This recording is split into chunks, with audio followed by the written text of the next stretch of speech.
So the Note to Self project was born in a cafe one day when a few photographers sat around and thought, why don't we start playing with portraiture and photograph our friends, photograph one another, and then it picked up speed and we started, those friends would send friends and family. And so over time we thought, well, maybe we should formalize this somehow. So we started asking those people for childhood photos and notes to self, and we thought maybe that could create a better picture of who that sitter was.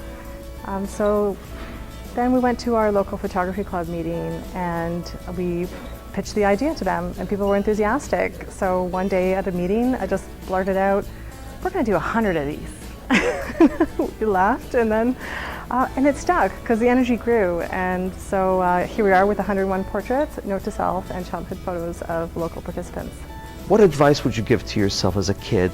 How would you do things differently? That was the main concept that we were trying to sort of get out by this project. For some people, this was surprising, very, very surprising and touching, truly, truly touching, and what they shared. And I'm honored that they would dig so deep and share so truly, so personally, their life experience. And then others, I think, were always conscious of that third person on the outside who would read this note, that it wasn't just between they and I. And so their thoughts are a little bit more, they're thinking more about kind of the larger picture and how their words might benefit others in a more formal and conscious way.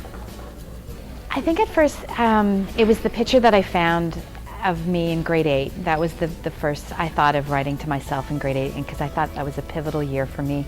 Because, you know, you go from elementary school to high school, and I had a lot of changes that happened when I did that. So that was the first thing, but then afterwards I thought, what could I say to my own daughters, who both are, one's in grade 8 right now, the other one's in grade 10, and so I thought, what kind of message could I give to them? There are 8 different photographers who contributed to the project, thank goodness, because those people brought new energy, new people, new thoughts, new perspectives. So they were super, super valuable to making this project as rich as it is. So I actually have 3 photos in the exhibition of Amy, my wife, and my 2 daughters. I was trying to capture them as I know them. So trying to get not just a good picture of them, but a good picture that captured their personality. So obviously I've spent a lot of time with my wife and my daughters, so I know when it comes across in a photo what's a good representation of their personality, and I think we were able to do that. It was a lot of fun. It was great to sort of dress up and have my hair done and sit in the studio for the first time and have a real portrait taken.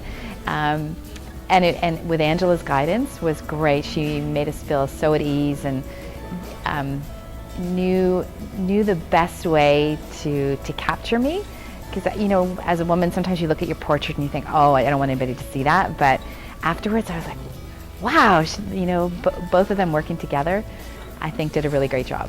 I think it will strike a chord with people as they look back on their life and how things have changed, and maybe with some kids who are going through difficult times, that you can go through difficult times and still come out the other side of it in good shape. Beyond the 10 that are mounted on the walls here will be the 101 who we actually finished with will be in a book. So we have produced a book, designed a book called the Note to Self Project, where all 101 participants, their portraits are there, their note to selves, and their childhood photos all in one beautiful collection.